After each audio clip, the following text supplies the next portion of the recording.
Perkenalkan, nama saya Septianus AR Saku, kelas 2A, NPM 33230028. UAS Zoologi Invertebrata, Prodi Biologi, Fakultas Keguruan dan Ilmu Pendidikan, Universitas Timor. Baik, di sini saya akan menjelaskan tentang filum Arthropoda. Ciri-ciri umum filum Arthropoda adalah salah satu filum terbesar dan paling beragam dalam kerajaan hewan. Arthropoda mencakup berbagai kelompok hewan, termasuk serangga, laba-laba, kadal, dan krustasea. Ciri-ciri umum dari filum Arthropoda meliputi tubuh bersegmen. Arthropoda memiliki tubuh yang dibagi menjadi beberapa segmen, termasuk kepala, toraks, dan perut. Ekstremitas Arthropoda memiliki ekstremitas yang berupa struktur tambahan yang dapat digunakan untuk bergerak, seperti kaki, sayap, dan tentakel. Kulit keras. Arthropoda memiliki kulit yang melindungi tubuh mereka dari kerusakan kulit. Tidak ada sistem sirkulasi darah. Arthropoda tidak memiliki sistem sirkulasi darah, tetapi mereka memiliki sistem sirkulasi terbuka di mana darah dipompa oleh jantung ke seluruh tubuh. Sistem pencernaan yang berbeda. Arthropoda memiliki berbagai sistem pencernaan, termasuk pencernaan lengket, pencernaan mekanik, dan pencernaan kimia. Sistem saraf yang kompleks. Arthropoda memiliki sistem saraf yang kompleks, termasuk otak, saraf, dan sistem saraf. Reproduksi seksual. Arthropoda berproduksi secara seksual dengan beberapa kelompok memiliki proses reproduksi yang kompleks dan spesialisis. Metamorfosis. Beberapa arthropoda mengalami metamorfosis yang merupakan perubahan bentuk dan fungsi tubuh selama siklus hidup mereka. Di sini saya memilih contoh dua hewan pada filum Arthropoda, laba-laba dan kepiting. Contoh reproduksi pada laba-laba. Laba-laba adalah mamalia yang termasuk kelompok Arachnida dan mereka memiliki sistem reproduksi yang unik. Reproduksi pada laba-laba dimulai dengan proses yang disebut kopulasi, di mana dua laba-laba jantan dan betina berkumpul dan saling bertukar sperma dan telur. Contoh reproduksi pada kepiting. Kepiting adalah krustasean yang termasuk filum Arthropoda, dan mereka memiliki sistem reproduksi yang unik. Reproduksi pada kepiting dimulai dengan proses yang disebut kopulasi, di mana dua kepiting jantan dan betina berkumpul dan saling bertukar sperma dan telur. Sistem peredaran darah pada laba-laba. Sistem peredaran darah pada laba-laba adalah sistem peredaran terbuka, yang berarti mengalir melalui pembuluh darah yang terbuka dan tidak tertutup oleh dinding sel. Sistem peredaran darah pada kepiting. Sistem peredaran darah pada kepiting adalah sistem peredaran darah terbuka, yang berarti mengalir melalui pembuluh darah yang terbuka dan tidak tertutup oleh dinding sel. Sistem pencernaan makanan pada laba-laba. Sistem pencernaan pada laba-laba adalah sistem pencernaan yang kompleks yang terdiri dari beberapa bagian, termasuk mulut, usus, dan usus kecil. Sistem pencernaan makanan pada kepiting. Sistem pencernaan pada kepiting adalah sistem pencernaan yang kompleks yang terdiri dari beberapa bagian, termasuk mulut, usus, dan usus kecil. Kesimpulan, laba-laba adalah mamalia yang termasuk kelompok Arachnida, dan mereka memiliki sistem reproduksi dan pencernaan yang unik. Sistem reproduksi pada laba-laba melibatkan proses kopulasi, di mana dua laba-laba jantan dan betina berkumpul dan saling bertukar sperma dan telur. Kepiting adalah krustasean yang termasuk filum Arthropoda dan memiliki sistem reproduksi dan pencernaan yang unik. Sistem reproduksi pada kepiting melibatkan proses kopulasi, di mana dua kepiting jantan dan betina berkumpul dan saling bertukar sperma dan telur. Baik, yang kedua itu filum moluska. Di sini saya akan menjelaskan sedikit tentang filum moluska. Ciri-ciri umum filum moluska. Filum moluska adalah kelompok hewan yang terdiri dari berbagai jenis, termasuk siput, kerang, dan moluska lainnya. Moluska ditemukan di berbagai habitat, termasuk di laut, di sungai, dan di darat.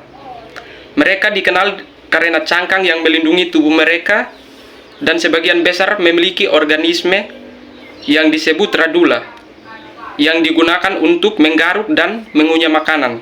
Ciri-ciri umum dari filum moluska. Yang pertama, tubuh lembut.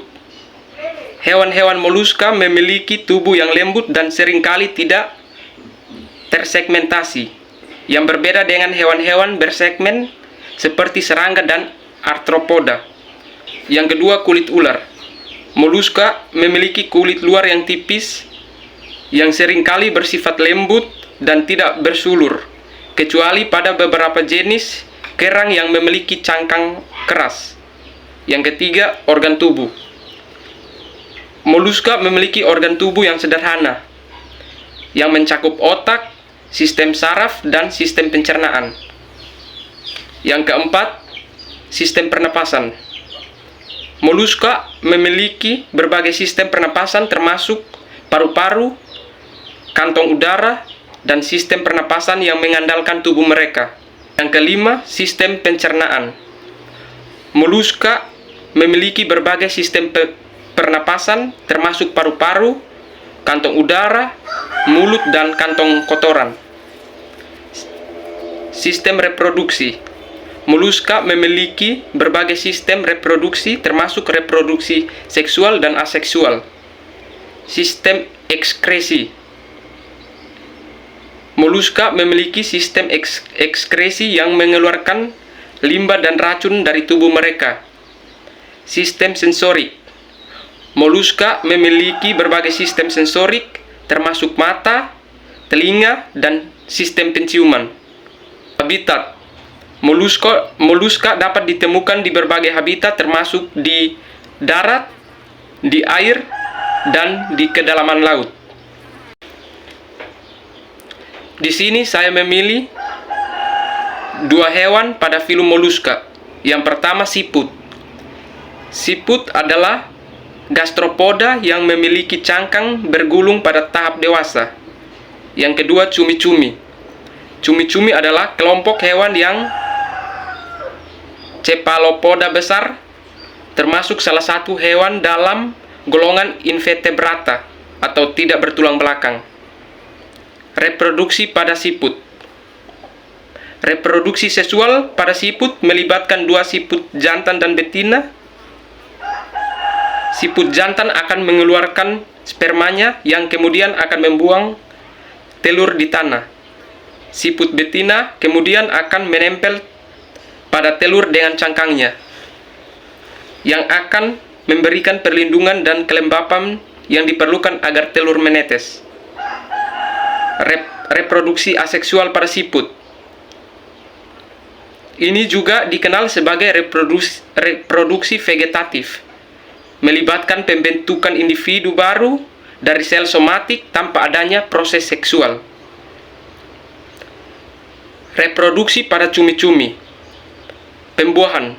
Pembuahan pada cumi-cumi jantan memiliki organ khusus yang disebut hectocotylus, yaitu salah satu dari lengan mereka yang dimodifikasi untuk transfer sperma.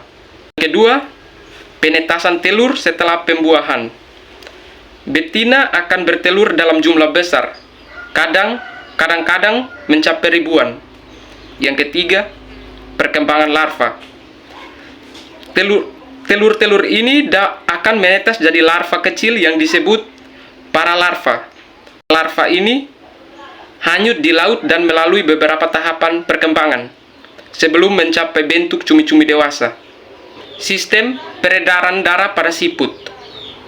Jantung siput memiliki jantung yang terdiri dari satu vertikal dari satu autorium. Pembuluh darah. Ada beberapa pembuluh darah utama yang mengalirkan darah dari jantung ke berbagai bagian tubuh, tetapi pembuluh darah ini terbuka ke homokoel. Hemolimfa. Darah siput yang dikenal sebagai hemolimfa mengandung nutrisi, hormon, dan zat sisa. Sirkulasi ganda. Hemolimfa dikembangkan ke jantung melalui pembuluh darah setelah beredar bebas di rongga tubuh. Sistem peredaran darah pada cumi-cumi. Jantung. Cumi-cumi memiliki jantung. Dua jantung brankial bertanggung jawab untuk memompa darah ke insang di mana darah dioksigenasi. Darah cumi-cumi mengandung hemokalin, protein yang mengandung tembaga dan berfungsi sebagai pengangkut oksigen. Pembuluh darah. Sistem peredaran darah pada cumi-cumi memiliki pembuluh darah yang membawa darah dari jantung ke insang dan dari insang ke seluruh tubuh. Tekanan darah tinggi. Karena cumi-cumi adalah hewan yang aktif, mereka membutuhkan tekanan darah yang tinggi untuk memastikan aliran darah yang cepat dan efisien ke seluruh tubuh. Sistem pencernaan pada cumi-cumi. Tentakel dan paru-paru. Cumi-cumi menangkap mangsanya menggunakan tentakel dan lengan. Radula. Setelah memangsa digigit oleh paru, radula atau lidah berduri digunakan untuk mengikis dan memindahkan makanan ke dalam mulut. Esofagus. Makanan yang dimasukkan ke mulut akan melewati esofagus, yaitu saluran yang menghubungkan mulut dengan perut. Lambung. Di dalam lambung, makanan akan dicerna lebih lanjut dengan bantuan enzim pencernaan. Anus. Fases kemudian dikeluarkan melalui anus. Yang ketiga, filum echinodermata. Ciri-ciri umum filum echinodermata. Filum echinodermata adalah kelompok hewan yang mencakup bintang laut. Organisme echinodermata memiliki beberapa ciri umum, termasuk tubuh radial, tubuh berbentuk gelang, dan tubuh berbentuk radial. Ciri-ciri echinodermata. Tubuh radial. Organisme echinodermata memiliki tubuh radial yang berarti mereka memiliki 5 atau lebih tentakel atau tentakel yang mengelilingi tubuh mereka. Tubuh berbentuk gelang. Organisme echinodermata memiliki tubuh berbentuk gelang, bentuk tubuh yang berbentuk seperti gelang atau cangkir. Tubuh berbentuk radial. Organisme echinodermata memiliki tubuh berbentuk radial, yang berarti mereka memiliki 5 atau lebih tentakel. Punya rongga tubuh atau selom. Organisme echinodermata yang sempurna disebut triploblastic seloma. Seloma pada echinodermata dibatasi oleh Priothenium bersilia. Di sini saya memilih 2 hewan pada filum echinodermata. Yang pertama, bulu babi atau landak laut. Bulu babi atau landak laut adalah hewan laut yang berbentuk bundar dan tertutup duri yang dapat digerakkan di seluruh permukaan tubuhnya. Yang kedua, bintang laut. Bintang laut merupakan hewan simetris radial dan umumnya memiliki 5 atau lebih lengan. Reproduksi pada bulu babi. Proses reproduksi pada bulu babi melibatkan beberapa tahap, termasuk ovulasi, ovarium atau kelenjar reproduksi betina melepaskan satu sel telur yang kemudian bergerak melalui saluran reproduksi betina ke rahim. Selama kopulasi, seekor bulu babi jantan yang disebut ram mengeluarkan sperma ke dalam saluran reproduksi betina. Reproduksi pada bintang laut. Proses reproduksi pada bintang laut melibatkan beberapa tahap: ovulasi, kopulasi, dan kehamilan. Selama ovulasi atau kelenjar reproduksi betina melepaskan satu sel telur yang kemudian bergerak melalui saluran reproduksi betina ke rahim. Selama kopulasi, seekor bintang laut jantan yang disebut ram mengeluarkan sperma ke dalam saluran reproduksi betina. Sperma kemudian bergerak melalui saluran reproduksi betina dan mencoba untuk menyatu dengan sel telur. Sistem peredaran darah pada bulu babi. Sistem yang pertama itu sistem hemal. Sistem hemal ini adalah sistem peredaran darah yang terdiri dari serangkaian saluran atau pembuluh yang mengangkut cairan hemal atau cairan yang mengandung sel darah sederhana ke berbagai bagian tubuh. Kelengkapan sistem. Sistem peredaran darah pada bulu babi mencakup cincin hemal yang mengelilingi mulut pembuluh radial yang menjalar ini mengalir ke bagian tubuh lainnya dan pembuluh longitudinal. Sistem air vaskular. Selain sistem peredaran hemal, bulu babi juga memiliki vaskular yang berperan penting dalam pergerakan makanan dan pernapasan. Sistem peredaran darah pada bintang laut. Yang pertama, matre polip. Sebuah lempeng berpori di permukaan bintang laut yang berfungsi sebagai pintu masuk air ke dalam sistem vaskular air. Saluran batu atau stone canal menghubungkan matreporit dengan cincin saluran yang mengelilingi mulut bintang laut. Cincin saluran mengelilingi mulut dan mendistribusikan air ke dalam saluran radial. Saluran radial menyebar dari cincin saluran ke setiap lengan bintang laut. Sistem pencernaan makanan pada bulu babi. Mulut terletak di bagian bawah tubuh di tengah piring oral. Kerongkongan. Setelah makanan masuk melalui mulut, makanan kemudian melewati kerongkongan yang pendek. Lambung. Dari kerongkongan, makanan masuk ke lambung. Usus. Makanan dicerna lebih lanjut di usus yang panjang dan melingkar. Anus.